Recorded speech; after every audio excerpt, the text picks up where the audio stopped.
Have you ever looked out from the window of a high-rise building and watched the people below moving like ants through the concrete veins of the city? From that height, everything looks orderly and everything looks civilized. We tell ourselves a very comforting story. We tell ourselves that we have evolved beyond the mud and the blood of the forest. We believe that because we wear suits and sit in air-conditioned rooms and sign contracts with ink, that we have transcended the laws of nature. But this is the first and most dangerous illusion of the modern life. If you peel back the carpet, and if you turn off the fluorescent lights, you will find that the boardroom is nothing more than a jungle with better furniture. We are still animals. We are still driven by the ancient rhythms of hunger and fear and dominance. And in this vertical jungle, just as in the savannah, there are only two categories of existence. There are the lions and there are the sheep. The tragedy of your life is not that you are one or the other. The tragedy is that you believe you are sitting at the table as a partner, when in reality you are sitting on the plate as lunch. Let us walk together into the mind of the sheep. It is not an insult to be a sheep. The sheep is a creature of community, and it seeks safety in numbers. The sheep believes in the collective good. When the sheep walks into the office, it brings with it a heart full of hope. It believes in the mission statement. It believes in the team. The sheep thinks that if it grazes quietly and produces wool and causes no trouble, the shepherd will love it. The sheep confuses the shepherd's protection with affection. It does not understand that the shepherd protects the sheep from the wolf only so that he can eat the sheep himself later. You have felt this, haven't you? That deep desire to be a good employee, to be a team player. You stay late. You cover for others. You apologize for things that are not your fault. You do this because deep down you are terrified of being cast out of the herd. You believe that fairness is a universal law like gravity. You think that if you give your loyalty, the universe is obligated to give you security in return. But the lion does not believe in fairness. The lion believes in leverage. I want you to imagine a meeting. You are sitting there with your notebook, ready to take notes, ready to serve. Across from you sits the lion. He smiles. Lions always smile before they strike, because a growl would send the prey running, and the lion prefers his meal to be calm. The lion uses words like family and partnership and synergy. These are not truths. They are tranquilizers. They are designed to lower your heart rate and to make you expose your neck. You look at the lion and you see a colleague. You see a mentor. You see someone who shares your vision. But the lion looks at you and sees only a resource. He sees your energy and your time and your ideas as calories to be consumed. He does not hate you. This is important to understand. The lion does not hate the gazelle. It is nothing personal. It is simply the mechanics of survival. To the lion, your destruction is not an act of malice. It is merely a byproduct of his ambition. Why are we so easily deceived? Why do we walk into the mouth of the beast with our eyes wide open? It is because we project our own nature onto others. The honest man assumes everyone is honest. The kind man assumes everyone is kind. And the sheep assumes that the lion is just a larger, fluffier sheep. You project your conscience onto a creature that has none. You think that because you would feel guilty stealing credit for someone else's work, that he must feel guilty too. But he does not. When he takes your idea and presents it to the board as his own, he does not feel shame. He feels efficient. He feels that he has successfully harvested the resource. He sleeps soundly while you lie awake staring at the ceiling, wondering what you did wrong. You did nothing wrong. You simply forgot what species you were dealing with. I knew a man named Arthur, who was the perfect sheep. He was brilliant and hardworking and soft. He worked for a man who was a classic lion. For years, Arthur built the kingdom. He wrote the code, and he designed the systems, and he trained the staff. The lion patted him on the head and gave him titles that cost nothing. Vice President of nothing. Director of nowhere. Arthur felt important. He felt safe. He told his wife that he was indispensable. He said, "We are partners. But one day the winter came. The market turned cold. The lion needed to shed weight to survive. He did not cut his own rations. He did not cut his own mane. He looked at the flock, and he calculated the calories. Arthur was summoned to the glass office. The lion did not roar. He sighed. He looked sad. He said, "It is out of my hands, Arthur." He made it sound like a tragedy that happened to both of them. Arthur left that day with a cardboard box and a broken heart.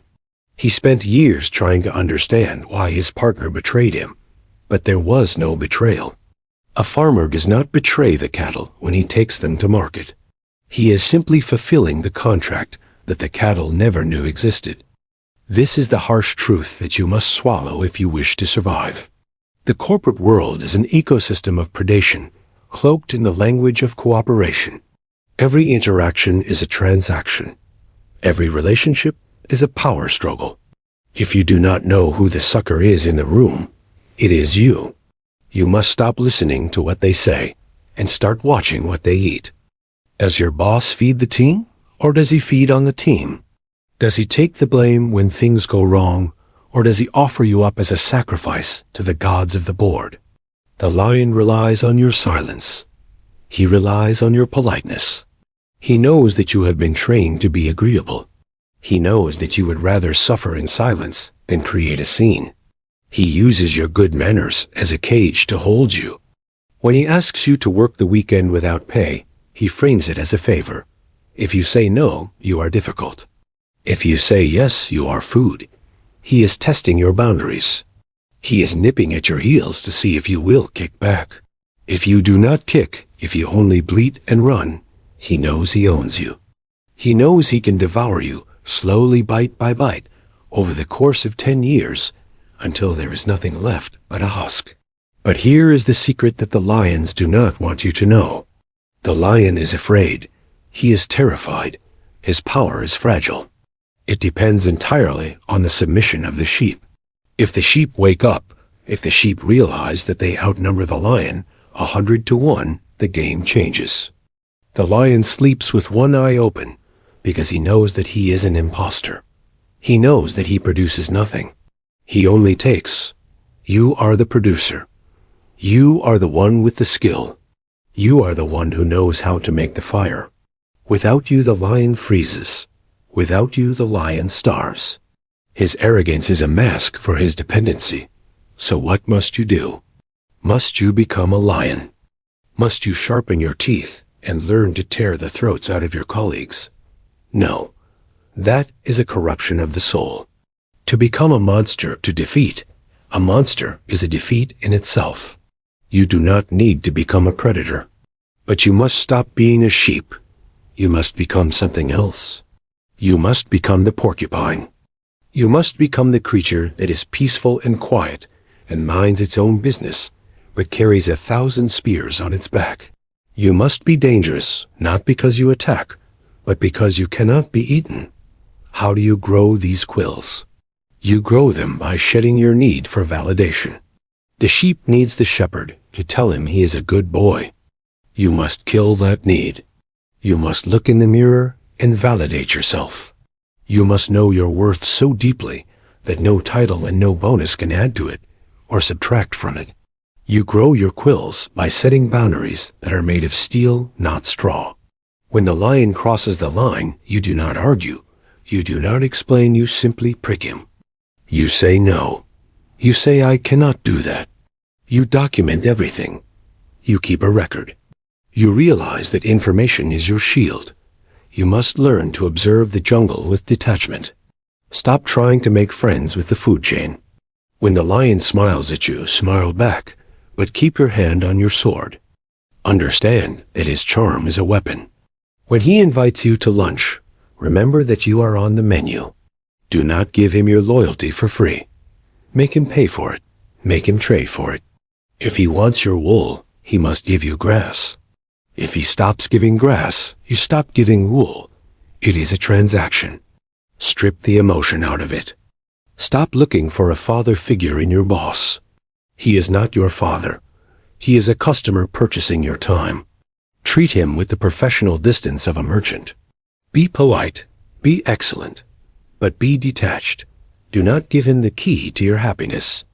Do not let him determine your self-esteem. The most powerful person in the room is not the one who roars. It is the one who cannot be manipulated. It is the one who observes the game, but refuses to be a pawn. When you see the game for what it is, the illusion of the family crumbles. You see the office for what it is. It is a hunting ground. And once you see it, you can navigate it. You can walk through the tall grass without making a sound. You can spot the ambush before it happens. You have a choice today. You can continue to graze with your head down, hoping that the lion is full. You can continue to believe the beautiful lies about synergy and family. Or you can lift your head. You can sniff the wind. You can recognize the scent of the predator. You are not a bad person for protecting yourself. You are not a cynic for seeing the teeth. You are simply awake. The sheep sleeps and dreams of a meadow where everyone is equal. The lion waits and dreams of the feast. But the awakened soul walks between them, belonging to neither side. Be the observer. Be the one who survives. Be the one who goes home at the end of the day with your soul intact, because you never offered it up for consumption. The lunch is over. It is time to leave the table.